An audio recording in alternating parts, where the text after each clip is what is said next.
warahmatullahi wabarakatuh. Salam sejahtera buat kita semua dan selamat pagi.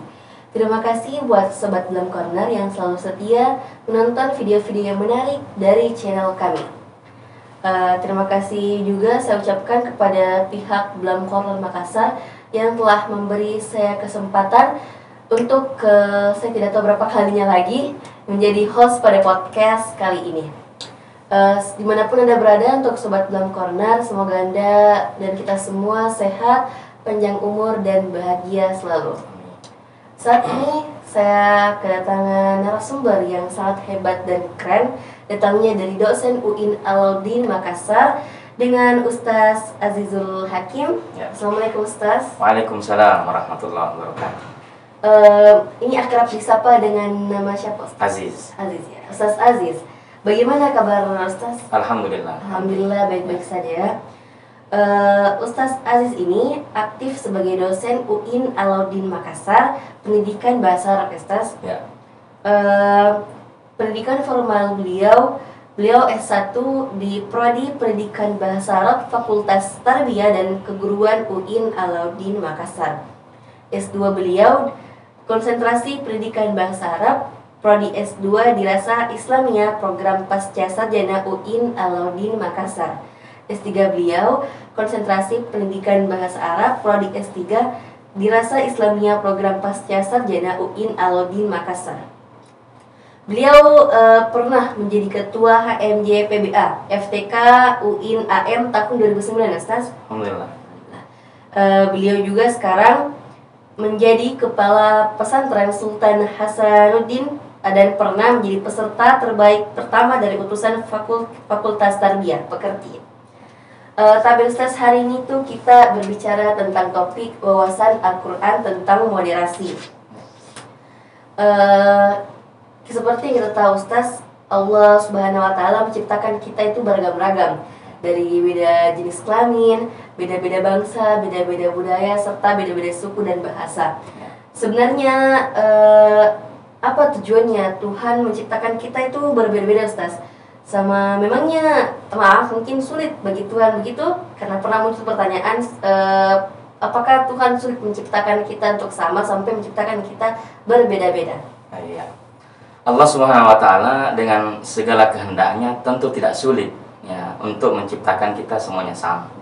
Ya, tapi Allah menghendaki dari penciptaan yang berbeda itu ya, kita belajar bahwa beragam itu indah. Ya, bayangkan kalau rupa dan bentuk kita sama, ya kan tidak akan indah jadinya. Orang lihat semua mukanya sama, laki perempuan dan sama, itu tidak akan indah jadi. Jadi Allah menghendaki bahwa perbedaan itu adalah sesuatu yang indah, dan ini kemudian adalah ya satu keniscayaan yang memang merupakan kehendak Allah Subhanahu wa Ta'ala yang harus kita terima sebagai hamba yang beriman kepadanya. Berarti perbedaan atau kemajumukan tersebut itu niscaya yang dikehendaki oleh Allah ya? Betul. Betul. Ya. Menurut Quran surah Al-Hujurat ayat 13 itu terjemahannya artinya itu Allah menciptakan manusia berbeda-beda, berbangsa-bangsa, bersuku-suku agar kita saling mengenal. Sungguh yang paling mulia di antara kamu di sisi Allah adalah orang yang paling bertakwa. Apa tafsiran atau kita mungkin bisa jelaskan ayat tersebut Ustaz? Iya. Bismillahirrahmanirrahim. Ayat tersebut ya, melalui pembuka ayatnya Allah Subhanahu wa Ta'ala menyeru semua manusia. Yang mengatakan ya ayuhan nas, wahai sekalian manusia. Sebenarnya ayat ini adalah satu paket dengan ayat 10 dan ayat 11 dan 12 yang memang di situ kemudian Allah menyampaikan kepada manusia, bahkan mengingatkan mereka bahwa kita ini sumber penciptaannya sama ya, dari jenis laki-laki dan jenis perempuan, yakni Adam dan Hawa ya. Atau paling tidak dimaknai bahwa ya kita dari ya jenis yang sama, yaitu sperma atau benih laki-laki dan ovum atau indung telur perempuan ya. Kita harus pahami bahwa penciptaan kita sama. Nah, tujuan kita diciptakan dari jenis laki-laki dan perempuan ya. Kemudian ya dicipta kita berbeda, itu tujuannya untuk saling mengenal ya, saling mengenal. Perkenalan itu dibutuhkan untuk kita bisa saling bantu-membantu dan saling melengkapi satu sama lain. Baik, ya. Kita berarti diciptakan dengan berbeda-beda agar kita saling mengenal ya. Seperti yang dijelaskan di Quran surah Al-Hujurat ayat 13. Berarti pembuka ayat di atas menegaskan bahwa semua manusia sebagai sesama makhluk hidup itu sama ya, sama derajatnya di sisi Allah Subhanahu wa taala. Betul, ya. Tugas kita sebagai manusia itu adalah lita'arufu. Lita'arufu maksudnya ya dari kata ta'aruf ya tafa'arufu itu untuk saling mengenal. Ya, untuk saling mengenal satu sama lain.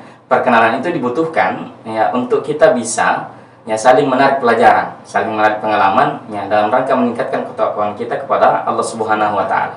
Dampaknya nantinya akan tercipta ya kehidupan yang damai, kesejahteraan hidup dan kebahagiaan di dunia dan juga di akhirat insya Allah. Ya. Baik, mungkin ada kelanjutan kan dari penjelasan ayat ini Ustaz, yaitu inna akramakum indallahi atqakum. Bisa mungkin kita jelaskan apa maksud dari ayat terakhirnya? Iya. Penutup ayat ini berbunyi inna akramakum indallahi atqakum. Sungguhnya yang paling mulia di antara manusia di sisi Allah adalah orang yang paling bertakwa. Ya, innallaha alimun khabir. Sungguhnya Allah Maha mengetahui lagi Maha teliti. Jadi Allah sungguhnya ya mengetahui apa yang tersembunyi bahkan dari kita. Bahkan detak-detik jantung dan niat seseorang itu Allah tahu. Ya, sehingga kita ya tidak bisa bersembunyi. Mungkin kita sebagai manusia ya nanti lihat gerak-geriknya manusia baru kita tahu dia mau berbuat apa dan seterusnya. Tapi kalau sendiri alimun khabir, Allah Maha mengetahui juga Maha teliti ya. Berarti biar kita ada di ruangan gelap, Allah dia tahu ya Ustaz. Allah tahu apa yang kita niatkan ya, apa yang terbersih dalam hati kita, apa yang ada di pikiran kita ya, belum kita juga lakukan Allah pasti sudah tahu. Ya. Jadi bisa kita simpulkan Ustaz, kita itu tidak berhak ya merasa lebih dalam hal pun di atas manusia yang lain. Ya, betul.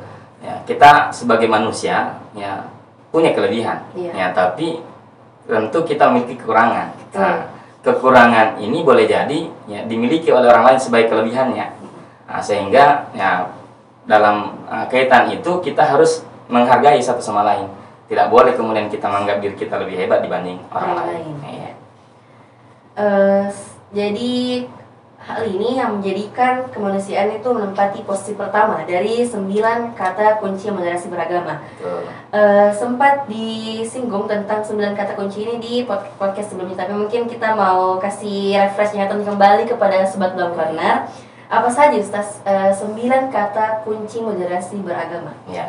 Sebenarnya saya menyampaikan juga bahwa memang fitrah agama ya itu adalah menjaga nilai kemanusiaan. Betul. Ya, seperti yang disampaikan tadi ada yang menyebutkan bahwa ini ditempati sebagai posisi pertama itu kemanusiaan. 9 kata kunci itu yang pertama kemanusiaan, yang kedua kemaslahatan umum, yang ketiga adil, ya, keempat berimbang, kemudian yang kelima taat konstitusi, 6 komitmen kebangsaan, yang ketujuh toleransi, 8 itu anti kekerasan, dan yang ke-9 penerimaan terhadap tradisi. Ya, jadi kemanusiaan itu memang ya dalam kaitan pengamalan keagamaan bahkan ditegaskan ya pengamalan keagamaan itu dinilai berlebihan kalau dia kemudian jauh dari 3 poin. Yang pertama adalah menjaga nilai kemanusiaan, yang kedua kesepakatan bersama, dan yang ketiga ketertiban umum. Baik, mungkin ini 9 kata kunci moderasi beragama. Semoga sobat Dalam Corner bisa mengaplikasikannya di kehidupan sehari-hari. Nah, Ustaz, kita kan hidup di Indonesia dengan berbagai macam agama, suku, dan budaya. Bagaimana itu kalau misalkan hidup begitu, Ustaz, bagaimana caranya kita hidup berdamai dengan mereka, Ustaz? Iya. Pertama kita patut bersyukur ya bahwa Indonesia adalah negara dengan sejuta keberagaman yang paling kompleks di dunia. Ya, Indonesia ya sebagai negara kepulauan ya memiliki wilayah yang sangat luas ya dengan letak geografis yang berbeda-beda dan kelompok suku yang beragam. Keragaman agama, ya etnis, ya kepercayaan ya etnis, ya adat istiadat dan budaya ini adalah patut kita syukuri sebagai pemberian dan anugerah Allah yang Maha Kuasa. Di satu sisi kita mensyukuri keragaman yang ada ini sehingga kita bisa hidup dinamis, indah dan penuh makna ya, tapi di sisi lain kita harus juga waspada, kita harus patut ya mempersiapkan akan munculnya ya konflik horizontal ya terutama yang berkedok agama ya dan diikuti dengan tindak kekerasan. Nauzubillahi min dzalik. Ya, kalau itu terjadi, maka ya beragama itu tidak lagi menjadi, atau agama itu tidak lagi menjadi medan suci yang kemudian bisa membawa pada harmoni kehidupan, ya, dan akan kemudian melahirkan pertikaian atau perpecahan yang bisa jadi itu timbul karena ada fanatisme berlebihan. Ada fanatisme berlebihan terhadap satu tafsir agama. Ya, kita harusnya menyadari bahwa ya yang berhak memiliki kebenaran mutlak daripada tafsir itu ya Allah Sang Maha Kuasa. Maka ya moderasi beragama sebagai cara pandang ya dan sikap beragama jalan tengah ini itu ya sesungguhnya adalah jawaban, ya sesungguhnya adalah jawaban dari ya adanya klaim kebenaran eksklusif. Ya, juga ya moderasi beragama ini bisa menjadi kunci pembuka hadirnya kerukunan. Kenapa? Karena ya dengan kita bermoderasi maka kita akan terbuka dalam menerima dialog-dialog ya terbuka yang progresif dan juga bermartabat. Artinya ketika ya moderasi beragama ini atau cara pandang yang sikap moderasi beragama ini dimiliki oleh internal umat Islam dan juga antar umat beragama, maka ya kehidupan ini akan damai, kehidupan ini akan rukun karena ya satu pihak menghormati pihak yang lain karena ya mereka ada saling penghargaan, tidak ada satu sama lain menganggap dirinya yang paling benar dan seterusnya. Ya. Baik, penjelasan yang sangat bagus. Jadi sebuah perbedaan itu adalah anugerah ya dari Sang Pencipta. Dan namun di sisi lain kita harus tetap waspada terhadap ancaman-ancaman yang akan datang. Ya. Maka dari itu hadirlah sebuah kata dari moderasi beragama. Ya. Baik. Bagaimana kemudian pandangan Al-Quran sebagai pedoman hidup terkait moderasi beragama, Ustaz? Iya. Pada dasarnya semua agama mengajarkan nilai moderasi karena ia merupakan satu kebaikan yang menjamin keseimbangan hidup bagi pemeluknya dan harmoni bagi orang sekitarnya.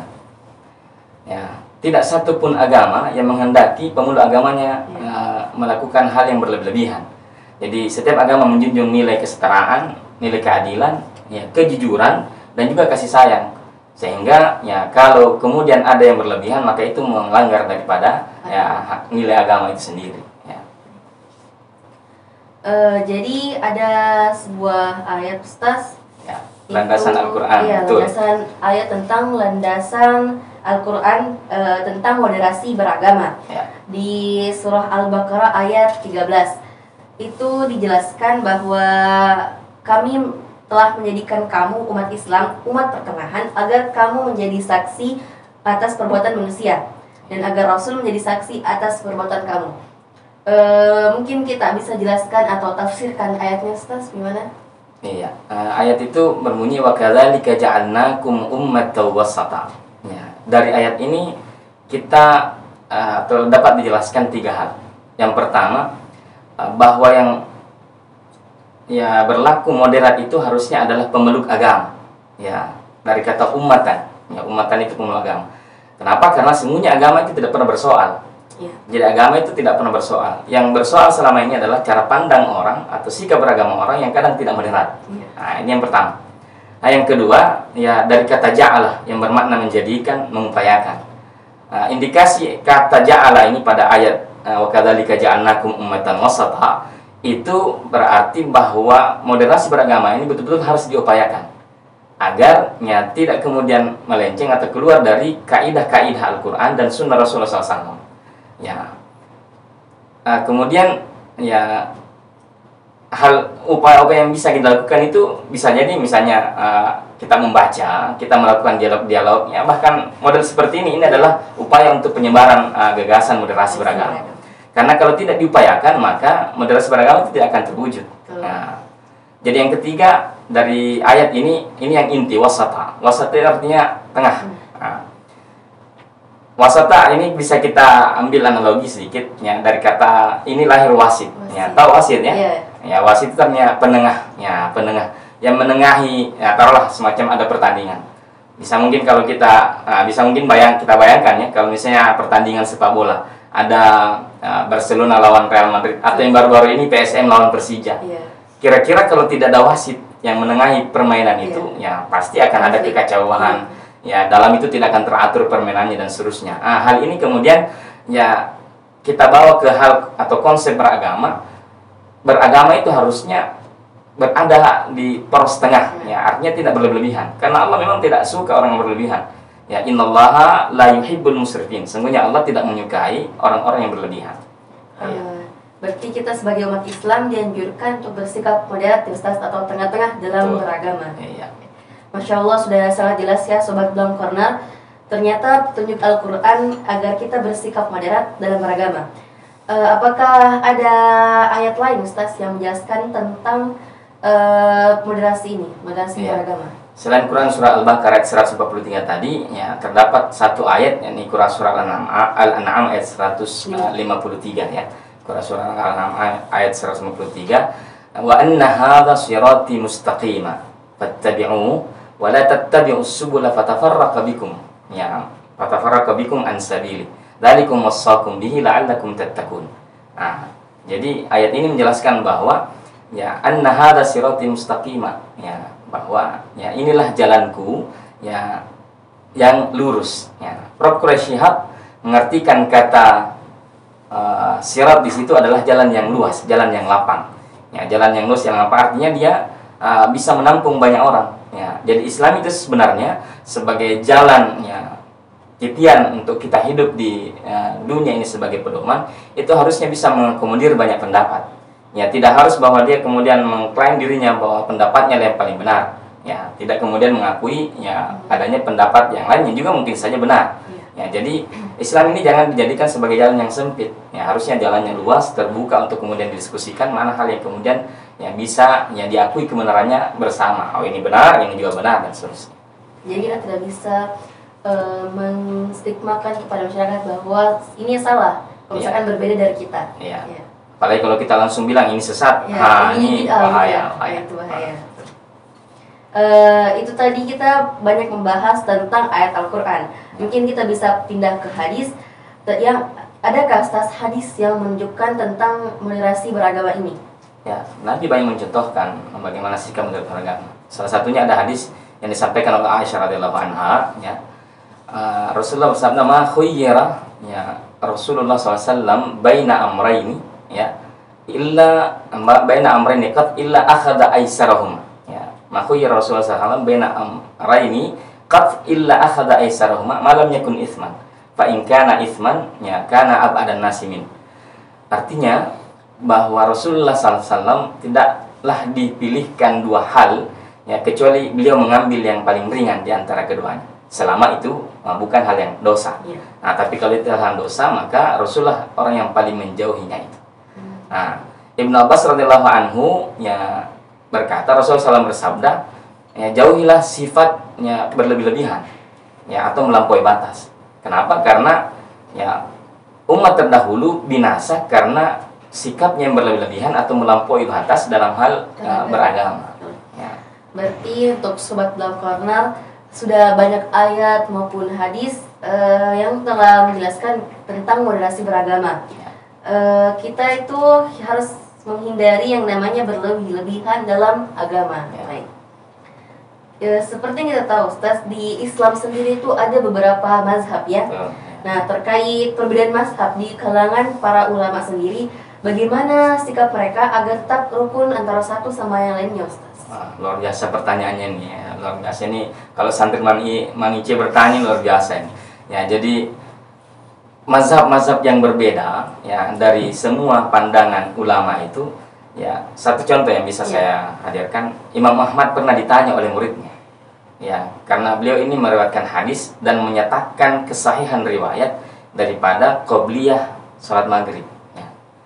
Tapi ya oleh murid-muridnya tidak pernah melihat Imam Ahmad mengamalkan ya hadis ini. Lalu kemudian Imam Ahmad ketika ditanya kenapa tidak mengamalkan itu, ya, beliau dengan bijaknya menjawab, penduduk Baghdad ketika itu telah mengamalkan pendapat Imam Abu Hanifah yang menyatakan bahwa tidak ada qobliyah maghrib. Ya. Sehingga kalau saya mengamalkannya, maka boleh jadi akan muncul keributan. Coba lihat, ini adalah sikap dari cara pandang moderasi beragama. Bahkan, ya, apakah ini oleh Imam Abu Hanifah atau Imam Syafi'i, ya ada statement yang umum sekali diketahui di kalangan para ulama, bahwa mereka punya satu patron yang kemudian mereka ketika berbeda itu ya adem ayem saja, ya tidak seperti kalau kita ini yang di kebanyakan berbeda lantas tonjok-tonjokan dan seterusnya. Kalimatnya itu seperti ini: ra'yi shawabun wa yahtamilu khata'an wa ra'yu ghairi khata'un wa yahtamilu shawaban. Pendapat saya benar, tapi mungkin saja atau boleh jadi mengandung kesalahan. Ya, wa ra'yu ghairi khata'un, pendapat orang lain menurut saya itu salah. Wa yahtamilu shawaban, tapi boleh jadi atau mungkin saja mengandung suatu kebenaran. Nah, maka kalau konsep ini yang dijadikan sebagai patron, ya ulama-ulama itu tidak akan berselisih paham, ya tidak akan berbeda satu sama lain. Kita tahu Imam Syafi'i adalah murid daripada Imam Malik. Ya, dia kemudian punya paham kebahagiaan yang berbeda, tapi ya tidak ada kemudian Imam Malik marah kepada Imam Syafi'i kenapa tidak kemudian mengikuti mazhabnya dan seterusnya. Itu hal yang kemudian wajar di kalangan ulama, dan itu ya akan menimbulkan kehidupan yang damai-damai saja. Seperti kayak saling menghormati. Betul, menghormati sama lain. Jadi baik, tapi itu Ustaz pernah jadi pernah tuh di Manice ada salah satu kakak kelas itu yang dia pakai mazhab lain dalam sholat ya. Tapi kita ikut mazhab, ya kan Indonesia itu Syafi'i. Umumnya. Berarti kita itu harusnya saling menghormati ya. Kita tidak boleh mengatakan bahwa dia ini salah gitu. Ya betul. Ya, tetap kita harus akomodir pendapatnya selama dia pijakan yang benar. Selama tidak lari dari Quran dan hadis. Betul. Ya. Baik. Mungkin dari banyaknya cerita-cerita yang sudah kita lakukan di podcast kali ini, bisa mungkin kita kasih kesimpulan atau closing statement untuk podcast kali ini, Ustaz. Ya, jadi moderasi sebagai suatu cara pandang atau sikap beragama jalan tengah, ya, seimbang, ya, tidak ekstrim atau tidak berlebih-lebihan. Ini sesungguhnya petunjuknya sudah jelas dalam Al-Quran dan Sunnah Rasulullah SAW. Maka hal itu kemudian harus kita gaungkan, harus kita sosialisasikan agar kehidupan ini bisa menjadi kehidupan yang damai, rukun, saling menghormati satu sama lain. Moderasi beragama sungguhnya merupakan titik temu antara dua poros ekstrim. Ya, ada yang biasa disebut dengan ultra konservatif yang mengklaim bahwa pendapatnya lah atau tafsir agamanya lah yang paling benar. Ya, bahkan tidak jarang mereka menyesatkan tafsir agama yang lain. Nah, kemudian ada namanya poros ekstrem yang kedua yang istilahnya liberal, yang terlalu memuji akal. Ya, sehingga kemudian kadangkala tidak mengakomodir kesucian atau fitrah agama. Ya, jadi hal ini kemudian yang harus ada poros tengah yang tidak ekstrim kanan, tidak ekstrim kiri. Konteks Indonesia yang kita ini punya multikultural, punya banyak suku, banyak budaya, untuk menjaga atau merawat keindonesiaan ini, maka moderasi beragama ini adalah suatu keharusan yang harus betul-betul ya kita gaungkan, kita laksanakan, kita upayakan. Jati diri Indonesia sebenarnya adalah negara yang agamis, ya, karakternya yang kemudian santun, ya, toleran, ya, dan mampu berdialog dengan keberagaman, sehingga ya, kita harus menjaga ini semua. Ya, kita patut bersyukur bahwa Allah SWT masih menjaga negara kita ini negara yang damai, walaupun dalamnya ada berbeda suku, agama, ras, dan seterusnya. Baik, makasih banyak Ustaz atas closing atau kesimpulan pada podcast Wawasan Al-Quran tentang moderasi. Nah, Sobat Blank Corner, sekian podcast pada hari ini. Jangan lupa subscribe channel YouTube Blank Corner Makassar, dan mereka juga punya Instagram, Facebook, serta Twitternya. Nantikan video-video menarik dari channel kami. Namun sebelum saya tutup, saya punya pantun buat Sobat Blank Corner. Mahal harganya si batu bacan, bacan dibeli hijau warnanya. Salam penutup aku ucapkan, semoga semua dalam lindungannya. Wassalamualaikum warahmatullahi wabarakatuh. Waalaikumsalam warahmatullahi wabarakatuh. Makasih banyak Ustaz.